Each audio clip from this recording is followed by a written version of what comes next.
All exam education अड्डा में आप सभी का स्वागत है दोस्तों। आज की इस वीडियो में हम छत्तीसगढ़ के नामकरण के बारे में पढ़ने वाले हैं। तो चलिए दोस्तों, वीडियो को ज़्यादा देर न करते हुए जो छत्तीसगढ़ के नामकरण को देखेंगे। तो इससे पहले दोस्तों, अगर आप CGPSC की तैयारी कर रहे हैं या CG व्यापम की या हॉस्टल वार्डन की या आप पियोन की जो है आप तैयारी कर रहे हैं, उन सभी के लिए जो है यह वीडियो काफ़ी हेल्पफुल साबित होगी दोस्तों। तो इस वीडियो को जो है अंत तक जरूर देखिए दोस्तों, क्योंकि इस वीडियो में हम छत्तीसगढ़ के नामकरण के बारे में जो है पूरे डिटेल से देखेंगे, क्योंकि इससे जो है क्वेश्चन आपके एग्जाम में जो है निश्चित तौर पर बनने वाले हैं। तो चलिए दोस्तों, वीडियो को ज्यादा देर न करते सीधे जो है छत्तीसगढ़ के नामकरण को हम पढ़ेंगे।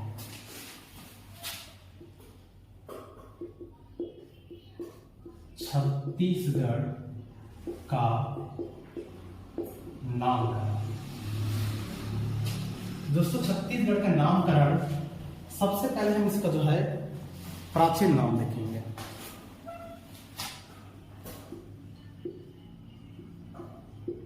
प्राचीन नाम एवं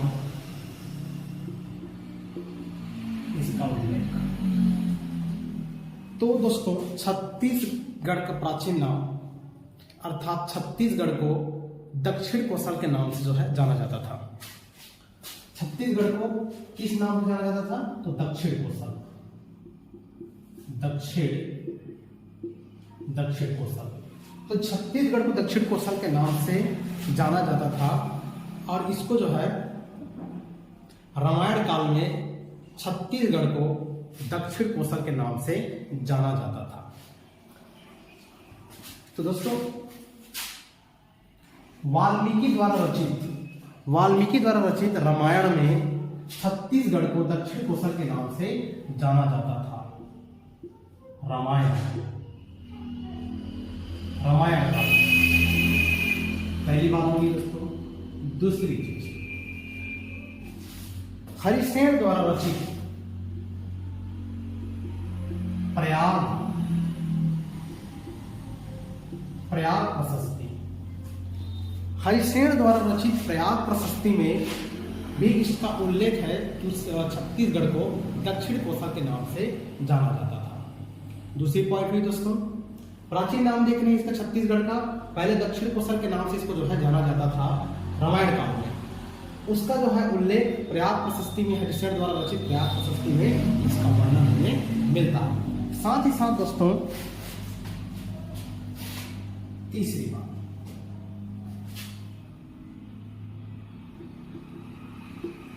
रतनपुर शिलालेख। एक चीज आइए दोस्तों, रतनपुर शिलालेख। तो उस समय कलचुरी शासक जाजल देव प्रथम का रतनपुर शिलालेख में छत्तीसगढ़ का उल्लेख भी जो है दक्षिण कोसल के नाम से उल्लेख है उसमें। अर्थात रतनपुर शिलालेख में भी वर्णन है कि छत्तीसगढ़ को दक्षिण कोसल के नाम से जाना जाता था। यह हो गया दोस्तों इसका दक्षिण कोसल प्राचीन नाम। और कुछ नाम से इसको जो है जाना जाता था, जैसे कि प्राक कोसल। यह हो गया दोस्तों दक्षिण कोसल के बारे में। अब आगे देखते हैं दोस्तों, प्राक कोसल। तो प्राक कोसल छत्तीसगढ़ क्षेत्र को प्राक कोसल के नाम से भी जो है जाना जाता था। इसका वर्णन हमें महाभारत काल से मिलता है, अर्थात महाभारत काल से ताल्लुक रखती है। तो उस समय भी उस समय प्राक कोसल के नाम से इसको जो है जाना जाता था हमारे छत्तीसगढ़ क्षेत्र को। यह हो गया प्राक कोसल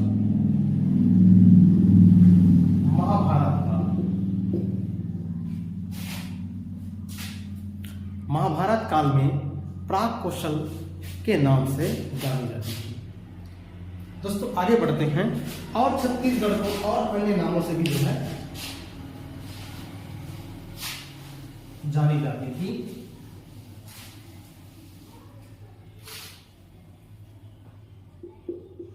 कोशल, छत्तीसगढ़ का और प्राचीन नाम है कोशल।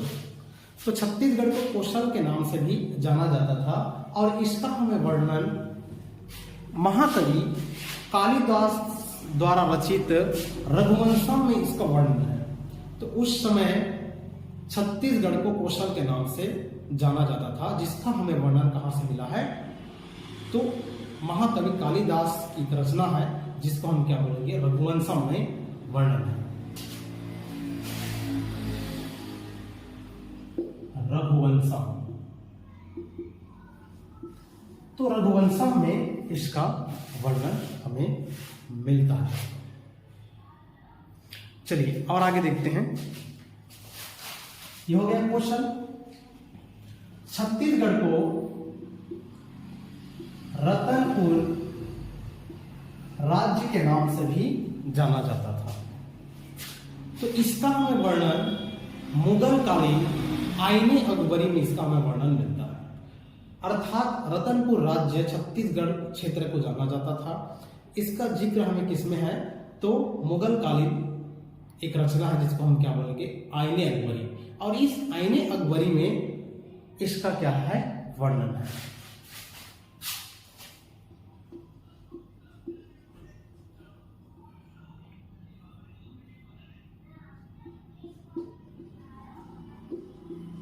आईने अकबरी, तो आईने अकबरी में भी इसका वर्णन हमें मिलता है। और कुछ नाम से इसको और जाना जाता था दोस्तों, महाकोशल। कोशल हो गया, रतनपुर राज्य हो गया, दक्षिण कोशल हो गया, ठीक है। तो अब जो है कुछ नाम से और जानते थे, महाकोशल। तो छत्तीसगढ़ को महाकोशल के भी नाम से जाना जाता था और इसका हमें वर्णन मिलता है अलेक्जेंडर कनिंघम द्वारा रचित आर्कियोलॉजिकल सर्वे ऑफ इंडिया। क्या है दोस्तों,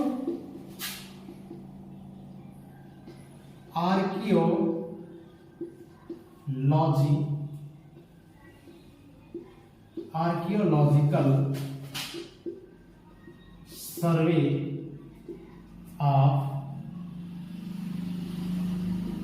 ऑफ इंडिया।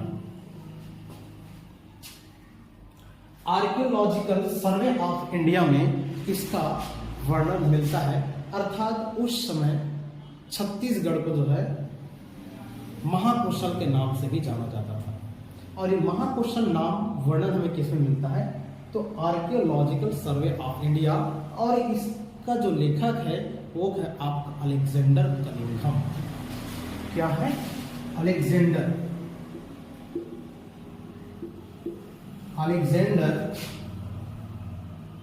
कनिंघम।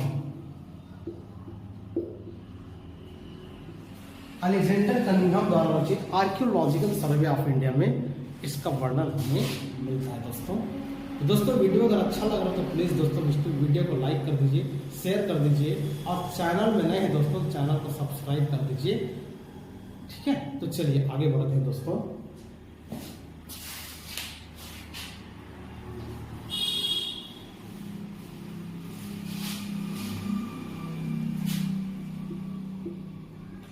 ताम्रपत्र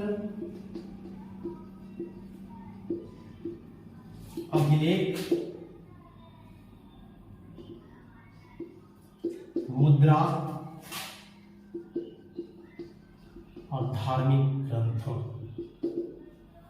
तो छत्तीसगढ़ में प्राप्त जितने भी ताम्रपत्र, अभिलेख, मुद्रा और धार्मिक ग्रंथ हैं उसमें कहीं भी महाकोशल शब्द का उल्लेख नहीं हुआ है। आप नोट करके लिख लीजिएगा दोस्तों, नोट करके लिख लीजिएगा कि छत्तीसगढ़ में प्राप्त ताम्रपत्र, अभिलेख, मुद्रा या धार्मिक ग्रंथ कहीं पर भी जो है महाकोशल शब्द का उल्लेख नहीं हुआ है। तो ये हो गया दोस्तों छत्तीसगढ़ का कुछ प्राचीन जो नाम थे उनके बारे में हम देखे हैं।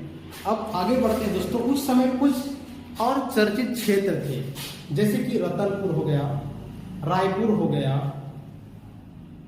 बस्तर हो गया, इसका भी जो है हम प्राचीन नाम देख लेते हैं दोस्तों, क्योंकि उस समय ये जो क्षेत्र थे ये हमारे छत्तीसगढ़ क्षेत्र से काफी जो है चर्चित क्षेत्र थे।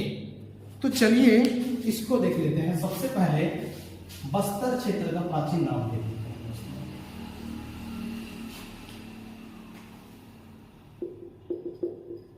बस्तर का प्राचीन नाम,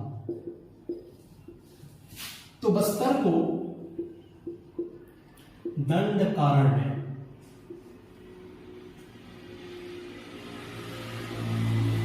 तो बस्तर को दंडकारण्य के नाम से जो है जाना जाता था। इसका हमें वर्णन वाल्मीकि द्वारा रचित रामायण में इसका हमें जिक्र मिलता है दोस्तों। दंडकारण्य रामायण का आवश्यकता हम लोग रखती, बस्तर के ये क्या है प्राचीन नाम है, जिसको दंडकारण्य के नाम से जो है जाना जाता था दोस्तों। इसको और कुछ नाम से जाना जाता था, कांतार और महाकांतार।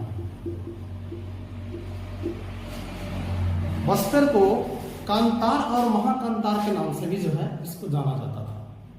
तो कांतार और महाकांतार नाम से बस्तर को जाना जाता था। इसका हमें वर्णन महाभारत काल से मिलता है। कहां से मिलता है? तो महाभारत काल, ठीक है दोस्तों, महाभारत काल से इसका हमें वर्णन मिलता है। तो ये हो गया आपको बस्तर का प्राचीन नाम, दंडकारण्य, कांतार और महाकांतार।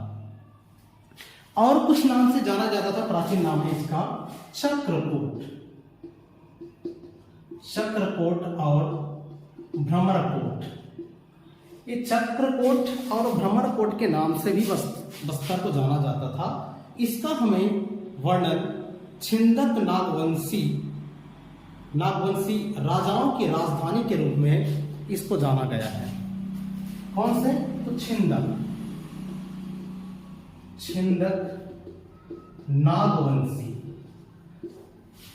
नागवंशी शासकों की राजधानी के रूप में जो है इसको जाना जाता था दोस्तों, चक्रकोट और ब्रह्मकोट।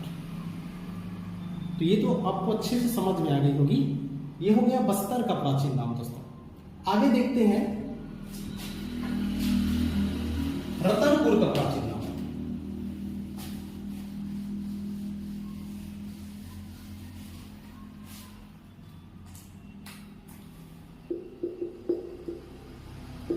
रतनपुर का प्राचीन नाम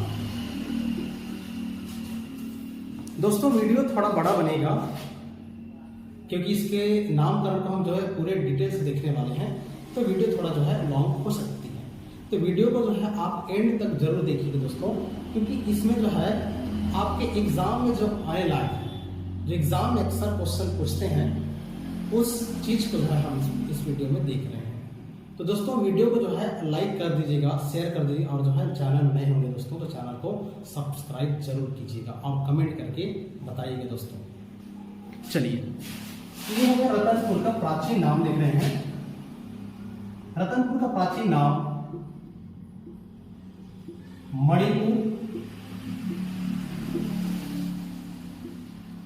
माणिकपुर,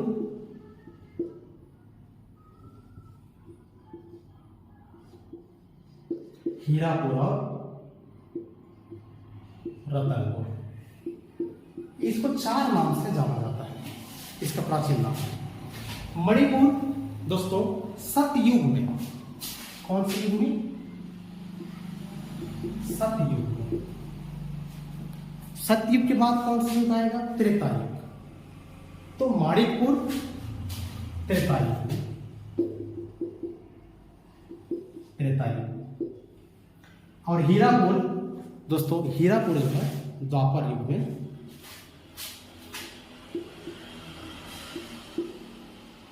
द्वापर युग में, तो द्वापर युग में रतनपुर को हीरापुर के नाम से जाना जाता था। और ये रतनपुर कलचुरी शासक, कलचुरी शासक राजा रत्नदेव की राजधानी के रूप में। ठीक है दोस्तों, तो ये होगी 4 चीज।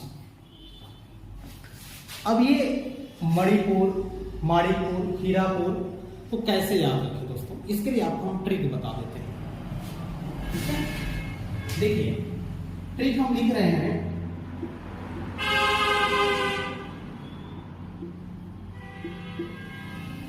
Mama hero. एक ट्रिक बनाएंगे, ममा हीरो, म से मणिपुर, मा से माणिकपुर, और ही से हीरापुर और र से रतनपुर। तो आप इस ट्रिक से भी दोस्तों इसको जो है याद रख सकते हैं। सतयुग, त्रेतायुग, द्वापर युग, और ये कलचुरी राजा रत्नदेव की राजधानी के रूप में उसको जो है रतनपुर जाना जाता था।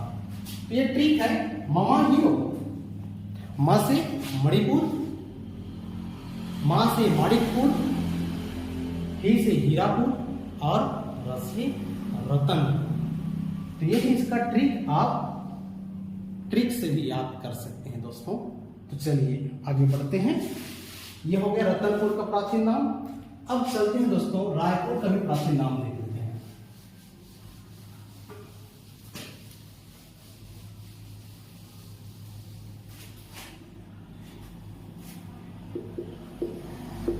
रायपुर का प्राचीन नाम, रायपुर का प्राचीन नाम कनकपुर,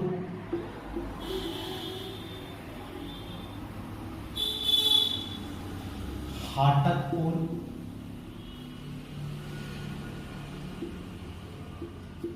कंचनपुर और रायपुर। इसको भी 4 नाम से जानते हैं, कनकपुर, हाटकपुर, कंचनपुर और रायपुर। तो कनकपुर सतयुग में, उसके बाद हाटकपुर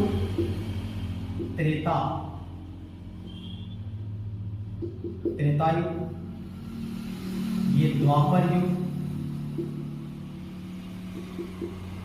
और ये दोस्तों रायपुर के कलचुरी शासक,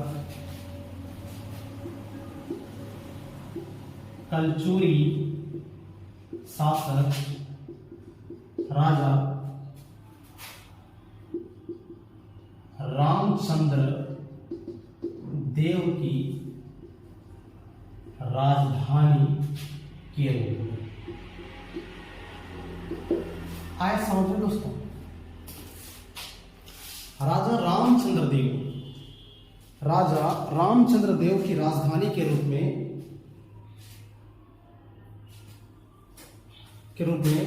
रायपुर को जाना जाता है। तो इससे पहले हम लोग दोस्तों आगे इसको देखते हैं। कनकपुर सतयुग में, हाटकपुर त्रेतायुग में, कंचनपुर द्वापर युग में, और रायपुर कलचुरी शासक राजा रामचंद्र देव की राजधानी के रूप में। तो ये ही इनका जो है प्राचीन नाम। दोस्तों इसको भी हम याद कर सकते हैं ट्रिक के माध्यम से। इन सारे चीज को याद करते हैं।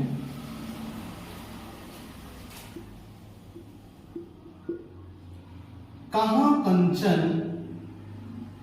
रायपुर। ठीक है दोस्तों, एक ट्रिक बनाए हैं, कहां कंचन रायपुर।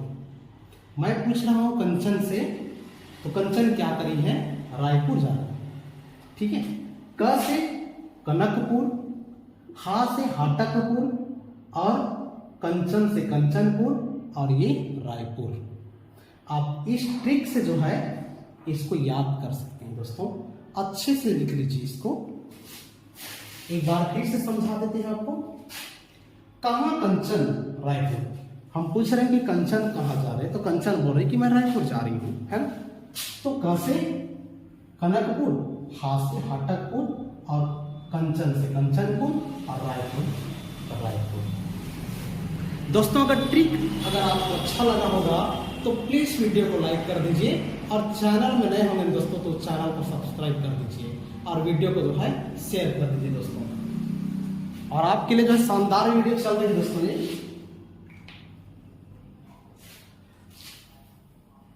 चलिए आगे बढ़ते हैं दोस्तों।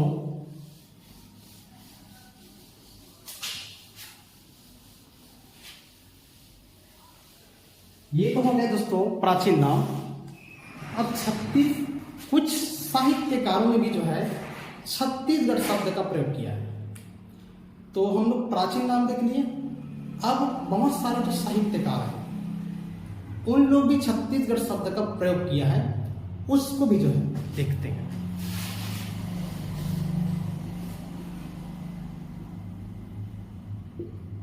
कवि दलराम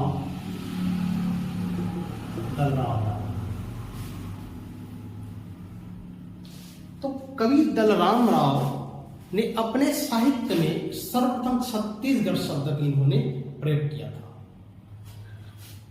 तो कब किया था? सन 1494। उस समय शासक था राजा लक्ष्मी निधि कर्णराय। ये शासक था। ये शासक कहां का था? स्थान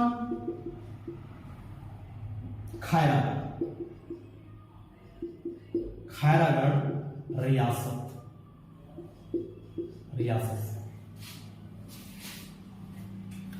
दोस्तों, तो कवि दलराम राव ने अपने साहित्य में सर्वप्रथम छत्तीसगढ़ शब्द का उन्होंने प्रयोग किया है।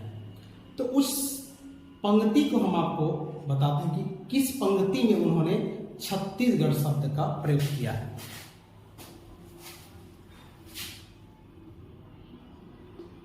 रचना लक्ष्मी निधि राय सुनो चित दे गढ़ छत्तीस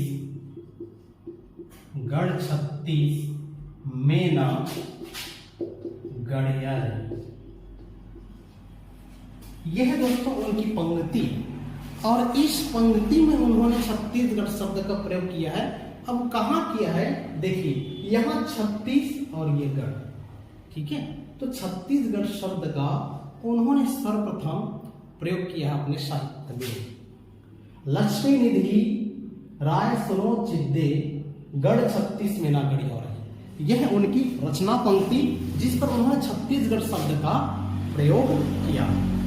तो दोस्तों इसको लिखिए, आगे बढ़ेंगे फिर।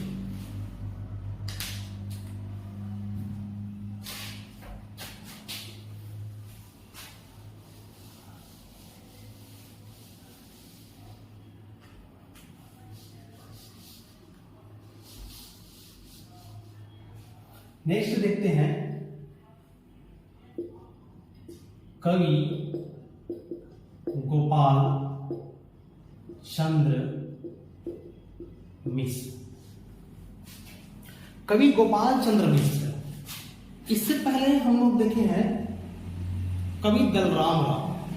तो कवि दलराम राव वो राजा लक्ष्मी निधि कर्णराय का क्या था? दरबारी कवि था। अब उन्होंने अपने साहित्य में सर्वप्रथम छत्तीसगढ़ शब्द का प्रयोग किया था। नेक्स्ट देख रहे हैं कवि गोपाल चंद्र मिश्र। तो कवि गोपाल चंद्र मिश्र ने भी जो है छत्तीसगढ़ शब्द का प्रयोग किया अपने साहित्य में। कब किया है? सन देख लेते हैं।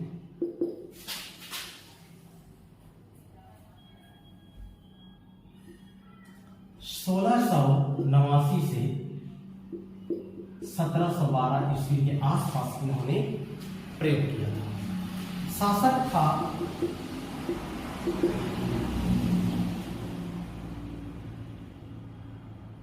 कलचुरी शासक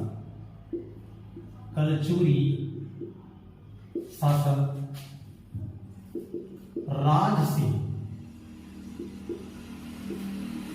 सिंह का एक प्रकार से यह दरबारी कवि था गोपाल चंद्र मिश्र।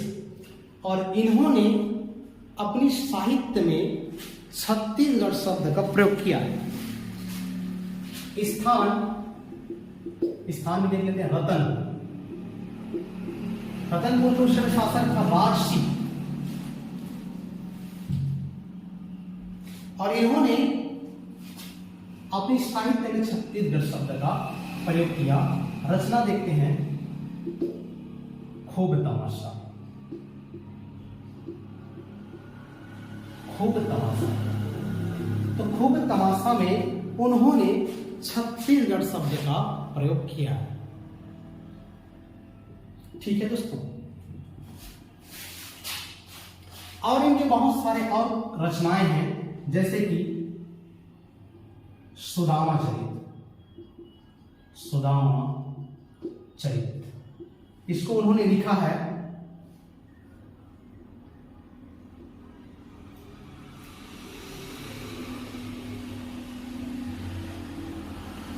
1698 ईस्वी में।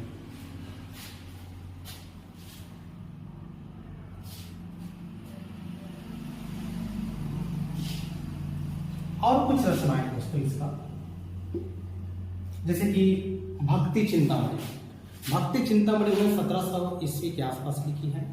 सुदामा चरित लिखी है। जैमिनी अश्वमेघ लिखी है 1695 ईस्वी में। तो ये है कीर्ति गोपाल चंद्र मिश्र की कुछ रचनाएं। आगे बढ़ते हैं दोस्तों।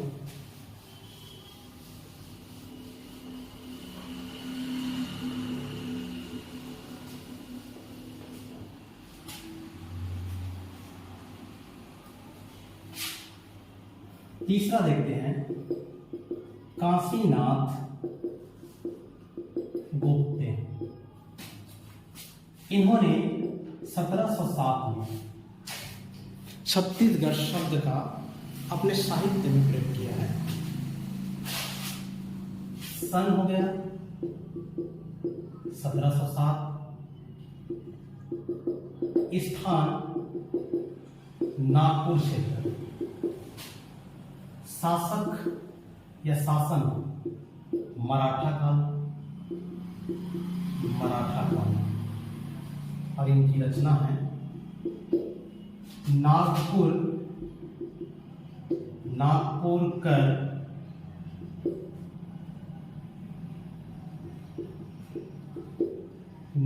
कर भोसल्याची बखर। इसमें उन्होंने जो है छत्तीसगढ़ शब्द का प्रयोग किया है। किसने? तो काशीनाथ गुप्ते ने। स्थान था इसका नागपुर क्षेत्र। शासन मराठा का। रचना नागपुर कर भोसल्याची बखर में इन्होंने छत्तीसगढ़ शब्द का दोस्तों प्रयोग किया है। चलिए, ये हो गया तीसरा। चौथा पॉइंट,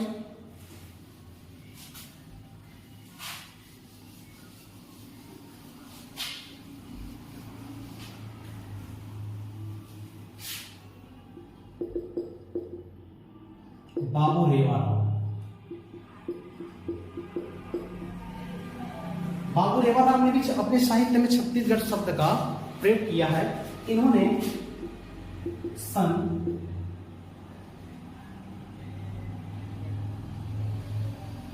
1896 ईस्वी में इन्होंने प्रयोग किया है। स्थान था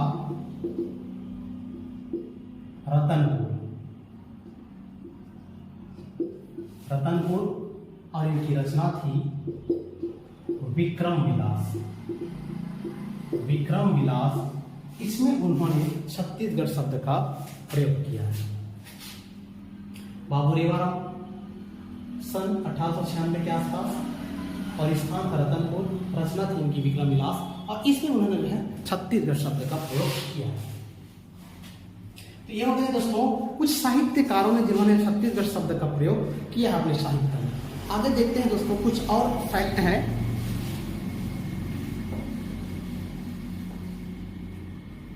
जैसे कि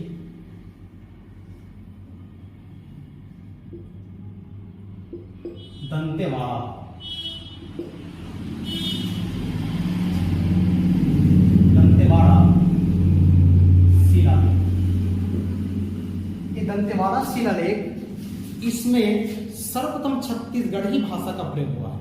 किसका हुआ है? सर्वप्रथम छत्तीसगढ़ी भाषा का इसमें जो है प्रयोग हुआ है या उपयोग हुआ है। सन 31 मार्च 1702 ईस्वी, स्थान था बस्तर क्षेत्र, शासक काकती वंश, काकती वंश का शासक था हरपाल देव।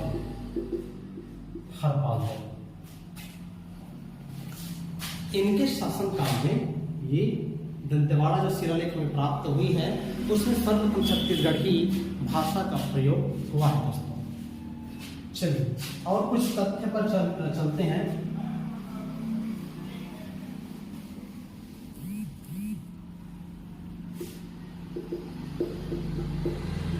बिलासपुर गजेटियर 1910, इसके संपादक हैं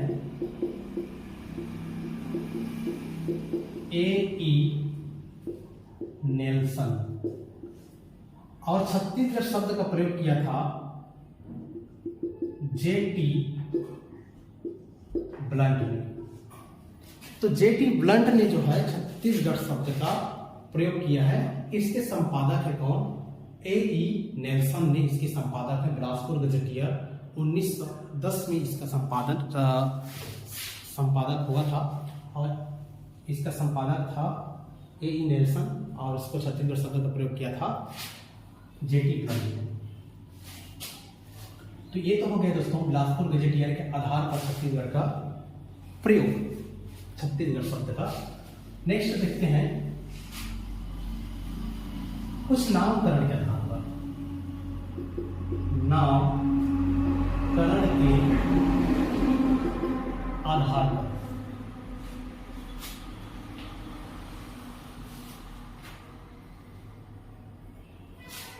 तो दोस्तों नामकरण के आधार पर पहला बात करते हैं वेगलर के अनुसार। वेगलर के अनुसार, तो वेगलर के अनुसार उन्होंने क्या कहा, उसका हमारा छत्तीसगढ़ में छत्तीसगढ़ तो छत्तीसगढ़ का अपभ्रंश क्या पड़ा? छत्तीसगढ़ पड़ा।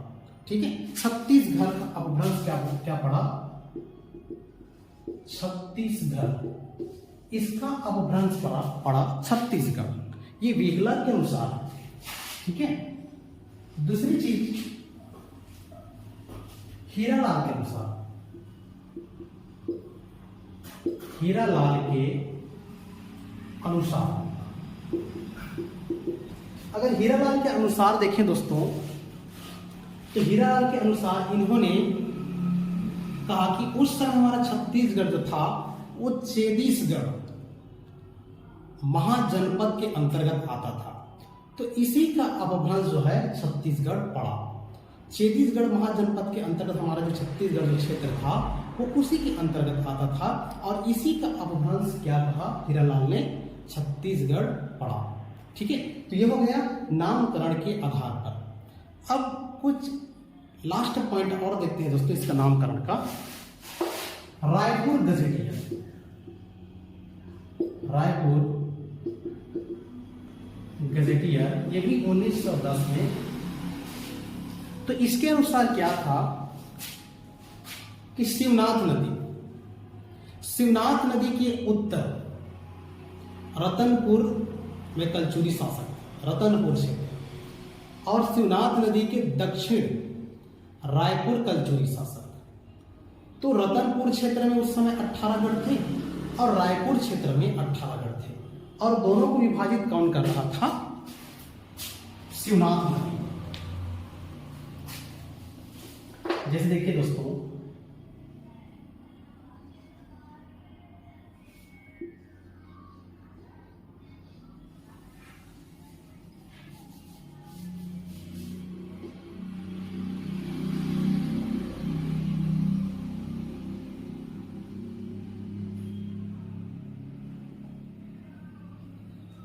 एग्जाम्पल में हमारा छत्तीसगढ़ का नक्शा है। तो यहां से निकली है शिवनाथ नदी, ये रतनपुर, ये रायपुर। तो रतनपुर, ये रतनपुर है, ये रायपुर है। तो यहां पर कलचुरी शासक था और यहां रायपुर कलचुरी शासक। उनके शासनकाल में नागपुर के उत्तर में 18 गढ़ और नीचे में 18 गढ़ होने के कारण जो है छत्तीसगढ़ नाम पड़ा। दोस्तों तो सर्वाधिक इन सभी मतों के अनुसार अगर देखा जाए तो छत्तीसगढ़ का नाम जो है इसी का अपभ्रंश में जो है सर्वाधिक मत इसी को मानते हैं, अर्थात छत्तीसगढ़ के उत्तर में 18 गढ़ और दक्षिण में 18 गढ़, जिसका अपभ्रंश में क्या हुआ छत्तीसगढ़ नाम पड़ा। दोस्तों तो यह हुआ आज का छत्तीसगढ़ का नामकरण दोस्तों, जिसमें हम छत्तीसगढ़ के नामकरण के बारे में जितने डिटेल थे उसको हम सारे डिटेल आपको पढ़ाए हैं।